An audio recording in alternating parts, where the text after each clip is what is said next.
Hello everyone, welcome to commerce classes. और आज हम सीखेंगे preparation of assets disposal account. Asset disposal account एक वन टाइम अकाउंट है। वन टाइम का मतलब है एक ही बार बनता है और वहीं ये खत्म हो जाता है, मतलब ये कंटिन्यू नहीं होगा। It is a one time account prepared to record sale of an asset. मतलब जब भी कोई एसेट की सेल होगी तो उस टाइम इसे बनाया जाएगा और वहीं के वहीं ये अकाउंट खत्म हो जाएगा। दोबारा अगर फिर से हम कोई एसेट सेल करते हैं तो ये अकाउंट फिर से ओपन किया जाएगा, फिर से बनेगा। सो ये वन टाइम अकाउंट है, एक ही टाइम पर बनेगा और वहीं इसको क्लोज कर देंगे। सो जब एसेट की सेल की जाती है तो उसको हम दो तरह से रिकॉर्ड कर सकते हैं। एक है विदाउट एसेट डिस्पोजल अकाउंट, दूसरा है with asset disposal account. So without asset disposal account हमने वर्किंग उसकी सीखी थी। जैसे जब भी कोई एसेट की सेल होगी उसमें तीन अमाउंट्स रिकॉर्ड होंगे: sale of an asset, depreciation on the date of up to the date of sale, ताकि हमें बुक वैल्यू मिल सके, और प्रॉफिट और लॉस ऑन सेल। ये अमाउंट्स निकालने के बाद हम सेल की एंट्री या तो हम डायरेक्ट एसेट अकाउंट में कर लेते हैं, accounting for sale in the asset account itself, या फिर हम करते हैं एसेट डिस्पोजल अकाउंट में। सो अब आज हम सीखेंगे एसेट डिस्पोजल अकाउंट बनाना। सो इसके लिए हमें क्या करना होगा? सबसे पहले हमें ट्रांसफर करनी होगी book value of asset to asset disposal account. मतलब एसेट की जो बुक वैल्यू है उसको आपको एसेट डिस्पोजल अकाउंट में डाल देना है। तो अब आप ये समझिए कि एसेट की बुक वैल्यू कहां पर पड़ी है। अभी तक जो हमने अकाउंट बनाया होगा वो या तो हमने बनाया होगा विदाउट प्रोविजन। उस केस में क्या होगा कि हमारे पास एसेट अकाउंट होगा, ठीक है ना। इस एसेट अकाउंट में किसी भी पर्टिकुलर ईयर में, तो मैं बिगनिंग नहीं कर रही हूं, किसी भी पर्टिकुलर ईयर में जो आपका बैलेंस ब्रॉट डाउन है वहां पर एसेट्स की बुक वैल्यू, मशीन 1, मशीन 2, सो इनकी बुक वैल्यू आपके पास होगी। बुक वैल्यू फर्स्ट मशीन की, सेकंड मशीन की, थर्ड की, सबकी बुक वैल्यू होगी। अब हम क्या करते हैं, सेल के टाइम पर जो डेप्रिसिएशन है वो चार्ज करते हैं। So at the time of sale आप डेप्रिसिएशन चार्ज कर देते हो, ठीक है ना। Depreciation for the period of use. जैसे अगर आपने मशीन 6 मंथ्स रखी है तो 6 मंथ्स का डेप्रिसिएशन, 3 मंथ्स रखी है तो 3 मंथ्स का। उसके बाद सेल और प्रॉफिट लॉस रिकॉर्ड करते हैं। लेकिन अब हमें क्या करना है, अब हमें एक सेपरेट अकाउंट बनाना है। तो यहां पर हम क्या करेंगे, हम ट्रांसफर करेंगे सारा अमाउंट एसेट डिस्पोजल अकाउंट में। मतलब यहां से इस एसेट का जितना भी बैलेंस है, सपोज हम मशीन 1 सेल कर रहे हैं तो इसकी बुक वैल्यू और इसमें यहां जितना डेप्रिसिएशन चार्ज किया ये सारा हम ट्रांसफर कर देंगे एसेट डिस्पोजल अकाउंट में। So book value minus depreciation up to the period of use. यहां बुक वैल्यू क्योंकि एसेट अकाउंट में दिख रही है तो यहां से हम इसको लेके ट्रांसफर कर देंगे एसेट डिस्पोजल अकाउंट में। क्योंकि ये वैल्यू डेबिट बैलेंस है, सो हमें अकाउंट्स में पता है डेबिट का रिवर्स होता है क्रेडिट। तो अगर हमें ये अकाउंट में से अमाउंट निकालना है तो इसे क्रेडिट करेंगे। अब इसकी cross posting asset disposal account में आ जाएगी। सो आपका एसेट डिस्पोजल अकाउंट बनेगा, यहां पर इसकी क्रॉस पोस्टिंग आएगी। तो यहां से ये जो बैलेंस हमने ट्रांसफर किया ना वो यहां आ जाएगा। कहां से आ रहा है? ये एसेट अकाउंट में से। और ये क्या है? Book value on the date of sale. Sale की डेट को जो बुक वैल्यू है वो हमारे पास आ गई। अब सेल की जो रिकॉर्डिंग है, डेप्रिसिएशन हम रिकॉर्ड कर चुके हैं, 3 चीजें रिकॉर्ड करते हैं, एक रिकॉर्डेड है, 2 चीजें बच गई। क्या क्या? सेल प्राइस एंड प्रॉफिट और लॉस ऑन सेल, वो यहां रिकॉर्ड कर दो। तो सेल को रिकॉर्ड करते हैं हम, जो हम एसेट में लिख रहे थे अब वो यहां पर डिस्पोजल अकाउंट में आ जाएगा bye bank account sale price. अब इस अकाउंट को क्लोज कर दोगे तो जो डिफरेंस है, अगर डिफरेंस यहां बचता है, इसका मतलब ये डिफरेंस यहां क्यों बचेगा, इसका मतलब डेबिट साइड ज्यादा है। तो डेबिट साइड मतलब बुक वैल्यू ज्यादा है, सेलिंग प्राइस कम है। तो इसे लिख देंगे by P&L account loss on sale of asset.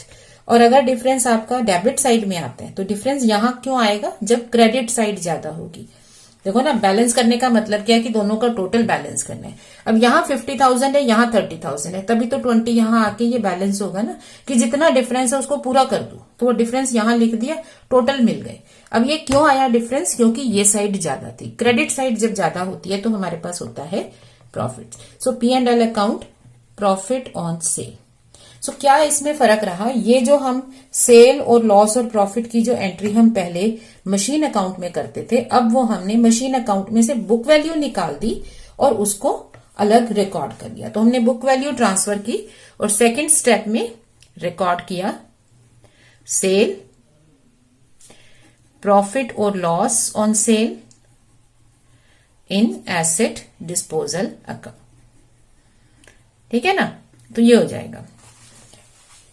ये था केस विदाउट प्रोविजन। लेकिन अगर हम ये प्रोविजन अकाउंट के साथ कर रहे होते, मतलब हम प्रोविजन फॉर डेप्रिसिएशन अलग बना रहे हैं, तो अब हमारा पहला स्टेप क्या है, हमें बुक वैल्यू को एसेट डिस्पोजल अकाउंट में लिखना है। लेकिन जब हम प्रोविजन बना रहे होते हैं तो हमारे पास दो अकाउंट्स होते हैं, एक होता है फिक्स्ड एसेट अकाउंट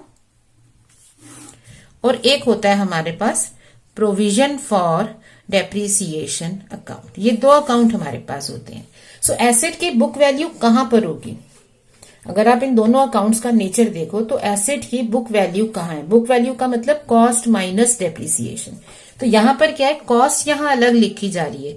तो यहां किसी भी ईयर में बैलेंस ब्रॉट डाउन में आपके पास मशीन्स की कॉस्ट प्राइस है, whereas provision for depreciation में एज अ बैलेंस आपके पास टोटल डेप्रिसिएशन है, मशीन 1, मशीन 2, मशीन 3, इनके डेप्रिसिएशन है।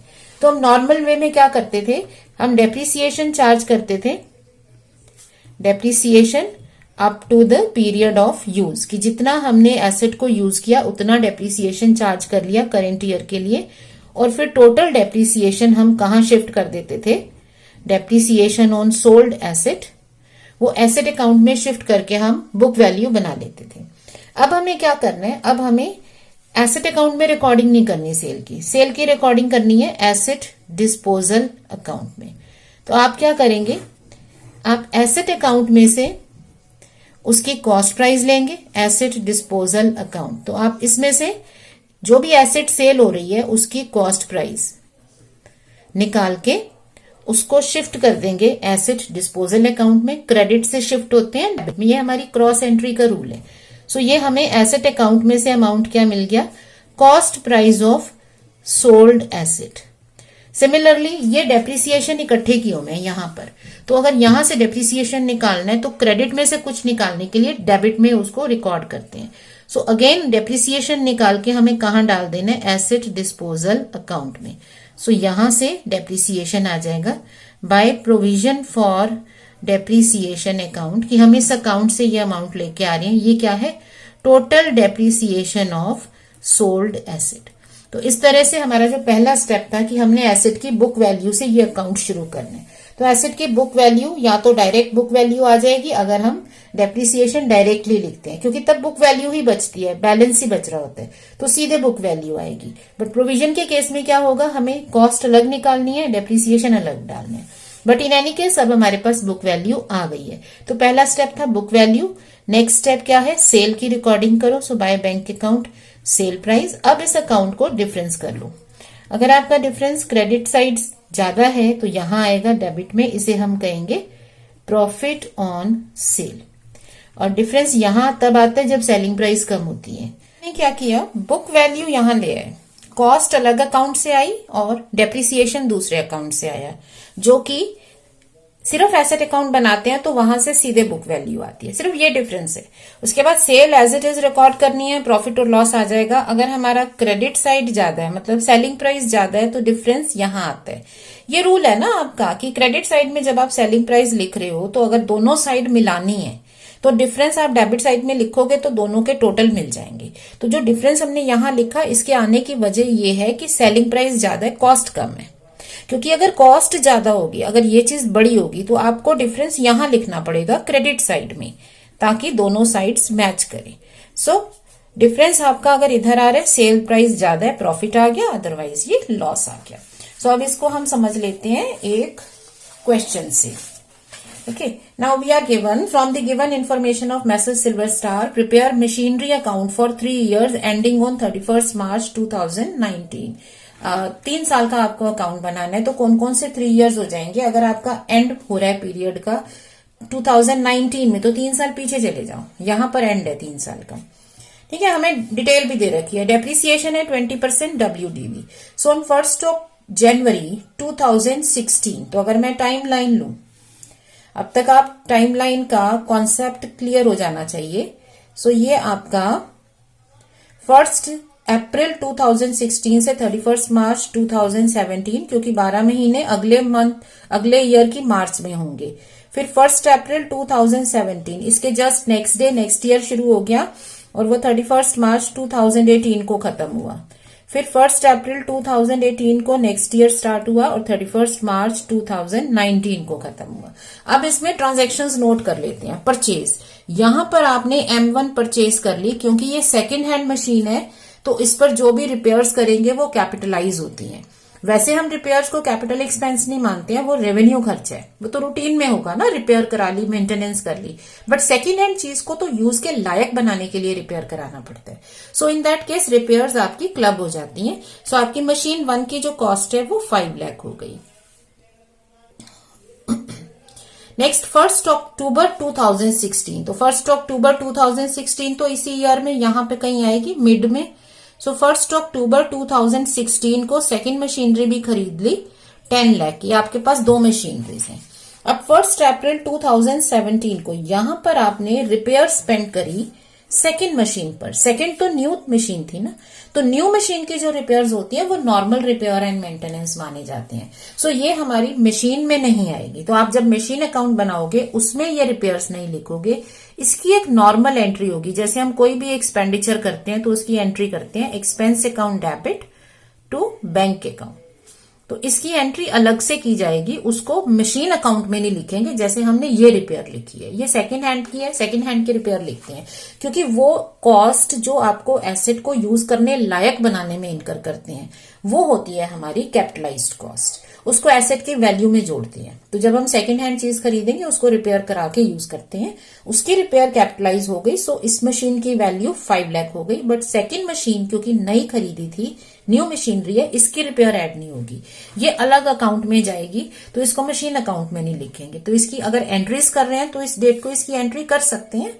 लेकिन अकाउंट्स में ये कहीं नहीं आ रही हमारी, क्योंकि हम जो अकाउंट्स बना रहे हैं वो डिप्रिसिएशन से रिलेटेड अकाउंट्स हैं। अच्छा, अब 30 सितंबर 2018, तो ये कहां पे जाएगा? तो क्या इस ईयर में 30 सितंबर आएगा?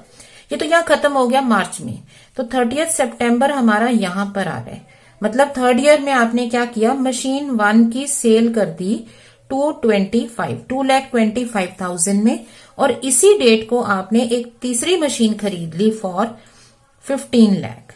तो ये हमारी ट्रांजैक्शंस है और हमारा रेट ऑफ डेप्रिसिएशन है 20% WDV। It is 20% per annum. Per annum पे खास ध्यान रखो, क्योंकि पर एनम का मतलब होगा जब भी डेप्रिसिएशन चार्ज करो नंबर ऑफ मंथ्स का ध्यान रखो। ओके, अब हम वर्किंग नोट बना लेते हैं। तो हमारे पास 1, 2 एंड 3 मशीन्स हैं, M1, M2 एंड M3, ये 3 मशीन्स हैं। अब सबसे पहली ट्रांजैक्शन 1 अप्रैल 2016 को कॉस्ट प्राइस फर्स्ट मशीन की 5 लाख। फिर इसी ईयर में 1 अक्टूबर 2016 को cost price of second machine 10 lakh. 2 machines की कॉस्ट आ गई। अब इस ईयर में और कुछ नहीं हुआ, तो हमें क्या करना होता है at the end of the year. So ये 2016-17 में एट द एंड मतलब 31 मार्च 2017 को डेप्रिसिएशन चार्ज करना है। सो मशीन 1 का डेप्रिसिएशन कितना होगा, 20% पर एनम। तो इसका डेप्रिसिएशन हो गया 5 लाख इंटू 20%। अब क्योंकि ये तो पूरा साल रही है, बिल्कुल शुरू में आपने खरीद ली थी, तो इसमें तो पूरे ईयर का डेप्रिसिएशन आएगा। इस मशीन पर क्या होगा, ये 10 लाख की मशीन है, इस पे 20% डेप्रिसिएशन, बट ये हमने अक्टूबर में खरीदी है 1 अक्टूबर। सो इसको यूज कहाँ किया, अक्टूबर से लेके मार्च तक, यही ईयर है ना, मार्च एंड में ये ईयर खत्म हो रहा है, तो आपने इसको अक्टूबर, नवंबर, दिसंबर, जनवरी, फरवरी, मार्च इसमें यूज किया। सो 6 मंथ्स के लिए इसका डेप्रिसिएशन आ गया 1 लाख। सॉल्व कर लिया ये, ठीक है ना। सो अब आपके पास बुक वैल्यू बच गई 31 मार्च 2017, मतलब इस ईयर के एंड में 4 लाख इसकी बच गई और 9 लाख सेकेंड मशीन की। अब नेक्स्ट ईयर 2017-18 इसमें कुछ किया, वर्किंग हमारी सेम रहेगी, किसी भी तरह की अकाउंटिंग करनी हो, क्योंकि ये तो कैलकुलेशन पार्ट है ना, ये सब क्वेश्चन में यही रहने वाला है। इस ईयर में कुछ नहीं किया तो हमें क्या करना है, एंड में 31 मार्च 2018 को डेप्रिसिएशन प्रोवाइड करना है। डेप्रिसिएशन है 20% पर एनम WDV, तो यहां पर 4 लाख का 20% आ जाएगा। क्यों? रिटर्न डाउन वैल्यू, मतलब जो वैल्यू कम होके बन रही है उस पर लेना है। यहां पर 9 लाख पर 20% लेंगे। ठीक है, अगर ये स्ट्रेट लाइन होता या फिक्स्ड इंस्टॉलमेंट मेथड होता तो हम कॉस्ट पर डेप्रिसिएशन, मतलब 20% of cost, her bar cost लेते, बट WDV में हमें रिटर्न डाउन वैल्यू लेनी होती है। सो अब हमारे पास बुक वैल्यू या रिटर्न डाउन वैल्यू इस ईयर के एंड में कितनी बच गई? फर्स्ट मशीन की 3,20,000, सेकेंड मशीन की वैल्यू बच गई 7,20,000। अब ये थर्ड ईयर में क्या हो रहा है, पहली मशीन की सेल कर रहे हो कितने में? 2,25,000 में, बट सेल आप कब कर रहे हो? अप्रैल से लेके आप 30 सितंबर को सेल कर रहे हो।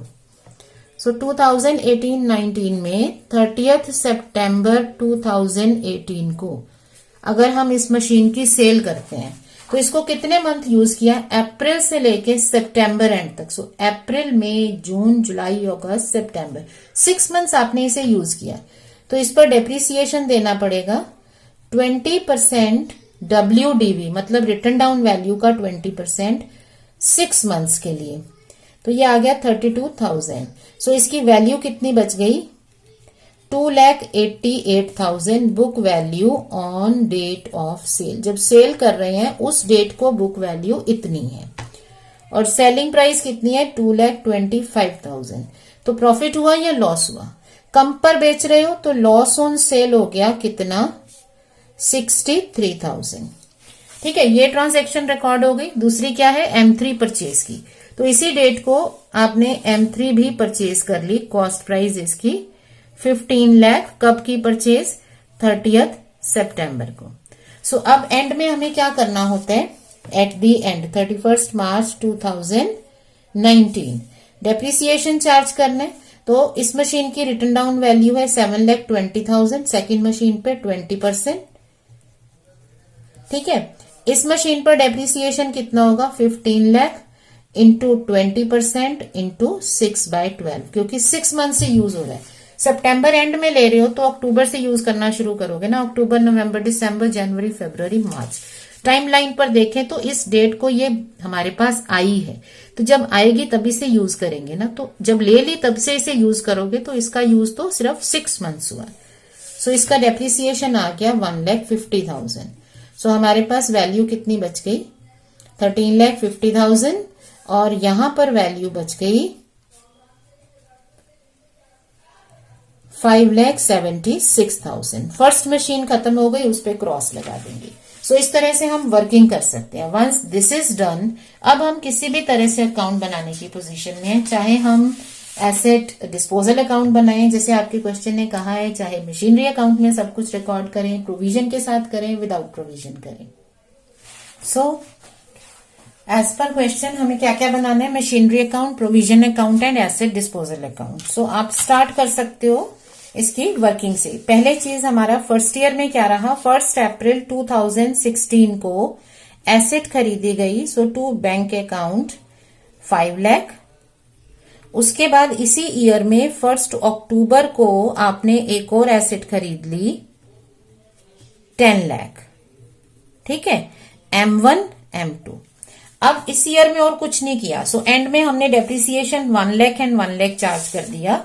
सो डेप्रिसिएशन, क्योंकि हम प्रोविजन अकाउंट बना रहे हैं, सो 31 मार्च 2017 को डेप्रिसिएशन प्रोविजन अकाउंट में चार्ज हो जाएगा M1 M2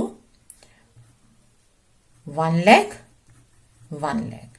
ठीक है ना, ये चार्ज हो गया। सो एंड में हमें इस अकाउंट को बैलेंस कर देना है। So to balance carry down 2 lakh rupees. आप यहां टोटल लिखेंगे, वैसे यहां M1 M2 का लिख दोगे amount 1 lakh 1 lakh. So just next day ये अकाउंट बैलेंस ब्रॉट डाउन दिखाता है M1 M2 1 लाख 1 लाख 2 लाख। अब इधर एसेट अकाउंट में हमने और कोई एंट्री तो की नहीं, क्योंकि नो परचेज नो सेल, सो ये आ जाएगा बैलेंस कैरी डाउन। अगर हम दोनों साइड का टोटल करके डिफरेंस करते हैं 15 लाख, जो हमारा नॉर्मल प्रोसीजर है, मैं टोटल लिखना कम कर रही हूं क्योंकि इससे थोड़ा सा टाइम सेव हो रहा है। अब बैलेंस आ गया 15 लाख, और हमें ये पता है इस 15 लाख में M1 और M2 कितने हैं, 5 लाख एंड 10 लाख। ठीक है ना, ये हो गया हमारा फर्स्ट ईयर। अब सेकेंड ईयर में क्या हुआ, सेकेंड ईयर में हमारे वर्किंग नोट्स क्या बता रहे हैं, सेकेंड ईयर में इन्हीं एसेट्स पर डेप्रिसिएशन चार्ज किया 80,000 एंड 1,80,000 बस, क्योंकि और कुछ हुआ ही नहीं। तो अगर हम मशीन अकाउंट की बात करें तो हमारे पास बैलेंस ब्रॉट डाउन है M1 M2 का 5 लाख एंड 10 लाख, 15 लाख। तो क्योंकि कुछ किया ही नहीं इस ईयर में, सो एट दी एंड हमारा बैलेंस एज इट इज आ जाएगा, है ना। जब आपने कुछ खरीद बेच नहीं की है तो बैलेंस में कोई चेंज नहीं आएगा ना। कुछ खरीद लेते तो एसेट बढ़ जाती। अब ये आपका एसेट अकाउंट क्लोज हो गया सेकेंड ईयर में। अब सेकेंड ईयर में प्रोविजन में क्या होगा, डेप्रिसिएशन आएगा। So at the end of the year आप डेप्रिसिएशन प्रोवाइड करोगे। कितना कितना डेप्रिसिएशन प्रोवाइड करना है वो हम कैलकुलेट कर चुके हैं। 80,000 फर्स्ट मशीन, 1,80,000 सेकेंड मशीन, सो 2,60,000। अगर आप बैलेंस करते हो दोनों साइड्स का तो आपका बैलेंस डेबिट में कुछ नहीं है, क्रेडिट में है 4,60,000। सो टू बैलेंस कैरी डाउन आ जाएगा 4,60,000। अब इसको आप सेग्रेट करके लिख सकते हो, आपको क्लियरली विजिबल है। M1 में देखो, M1 में 1 लाख पहले से था, 80,000 और आया, सो M1 का हो गया 1,80,000। मशीन 2 में 1 लाख पहले से है, 1,80,000 अब दिया, सो 2,80,000 इनका हो गया। सो ये आ गया। तो अब हमारा नेक्स्ट ईयर में बैलेंस ब्रॉट डाउन कितना कितना है, M1 का 1,80,000 है, M2 का 2,80,000 है। तो ये क्वेश्चन से आप इजीली फॉलो कर सकते हो।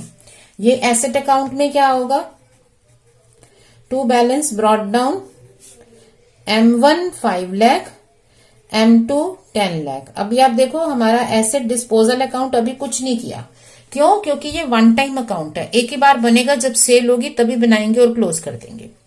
अब थर्ड ईयर में क्या हुआ, थर्ड ईयर में आपके पास दो चीजें हैं, एक नई मशीन खरीदी और एक आपने M1 को सेल कर दिया। तो पहले सेल की एंट्री कर लेते हैं।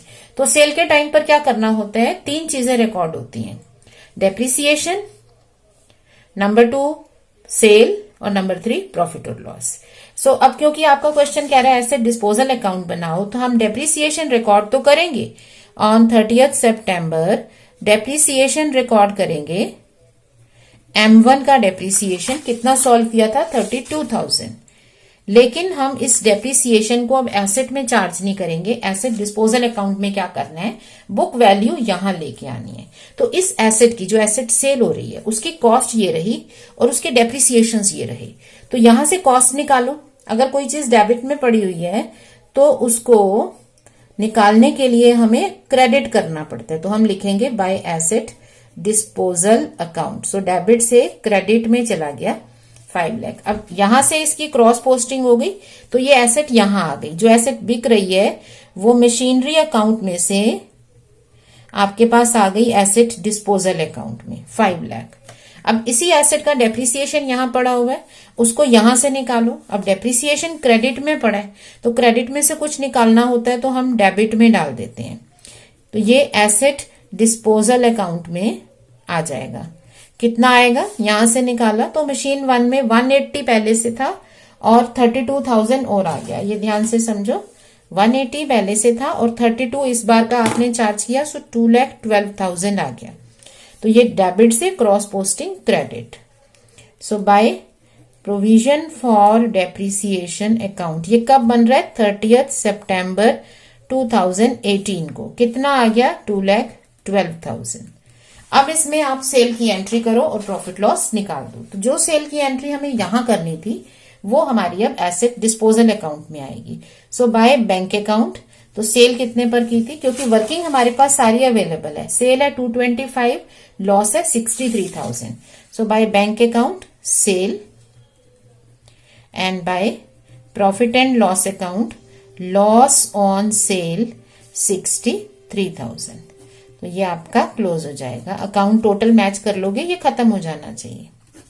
ठीक है, तो ये अकाउंट क्लोज हो गया, इसको कंटिन्यू नहीं करना था, ये एक टाइम पे बनता है, खत्म।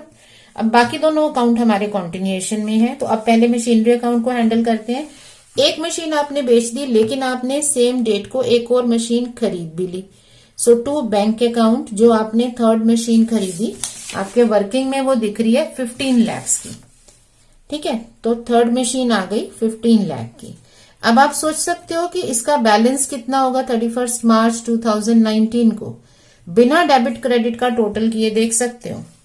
ये M1, M2 और M3 है। M1 बिक गई, बची कितनी M2 और M3। तो M2 का वैल्यू है 10 लाख और M3 की वैल्यू है 15 लाख। सो बैलेंस आना चाहिए 25 लाख। M1 का गया, M2 का 10 लाख और M3 का 15 लाख। तो ये आ गया 25। तो ये बिना टोटल किए भी हम चेक कर सकते हैं कि ये हमारा बैलेंस है। ठीक है, ये बैलेंस ब्रॉट डाउन आ जाएगा नेक्स्ट डेट को। हमेशा carry down balance brought down कर देते हैं, ये शो करता है कि कॉन्टिन्यूएशन के अकाउंट से। अब कमिंग टू प्रोविजन, प्रोविजन में क्या करते हैं, एंड में डेप्रिसिएशन प्रोवाइड करते हैं। सो एट द एंड हम डेप्रिसिएशन प्रोवाइड करेंगे किस किस पर, M2 और M3 पर, क्योंकि M1 तो बिक गई। सो M2 पर कितना डेप्रिसिएशन है 1,44,000 और M3 का है 1,50,000। सो 1,44,000, 1,50,000 इसका चार्ज कर दिया। अब यहां पर आप बैलेंस कैरी डाउन कर सकते हो। सो बैलेंस निकाल देंगे एंड में 31 मार्च 2019 को। तो कितना बैलेंस आएगा आप सॉल्व कर सकते हो।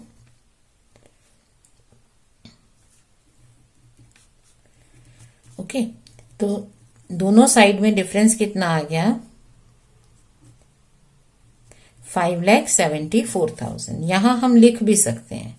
अब लिखेंगे कैसे, इसके लिए अकाउंट को रीड करना आना चाहिए।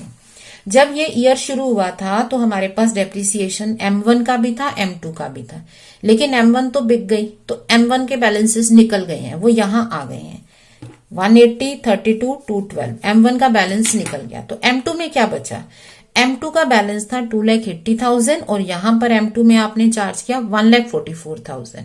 सो M2 में टोटल कितना हो गया 2,80,000 प्लस 1,44,000, 4,24,000। और M3 क्योंकि नई आई थी, इसका एक ही डेप्रिसिएशन है 1,50,000। तो आप चेक कर सकते हो कि यही टोटल बन रहे। सो इस तरह से हम एसेट अकाउंट, प्रोविजन अकाउंट और एसेट डिस्पोजल अकाउंट बना सकते हैं। अब अगर ये अकाउंट ना बना रहे होते तो क्या करते, फिर ये एसेट डिस्पोजल में कॉस्ट नहीं जाती, बल्कि यहीं पे बुक वैल्यू निकालते। तो ये यहां से डेप्रिसिएशन इधर लेके आते, फिर सेल की रिकॉर्डिंग करते, प्रॉफिट लॉस की। तो ये जो आपने सेल और प्रॉफिट लॉस की रिकॉर्डिंग यहां की है, वो सारी रिकॉर्डिंग यहीं पर हो जाती और डेप्रिसिएशन भी चार्ज हो जाता। सो इस तरह से हम अपने अकाउंट्स बना सकते हैं at the time of sale of asset. So तुम्हें क्या करना है, आपको बस ये फॉलो करना है कि क्या ट्रांजैक्शंस हो रही हैं, किस ऑर्डर में हो रही हैं। ऑर्डर में गलती नहीं होनी चाहिए, टाइम का ध्यान रखना है। अगर उसके अकॉर्डिंग भी आपने वर्किंग नोट सही बना लिए तो अकाउंट बनाने में कोई दिक्कत नहीं है। अकाउंट आपको अब पता है, format year after year same format repeat होते हैं। So now you can practice some more questions. So stay learning and practicing, stay smiling. Thank you.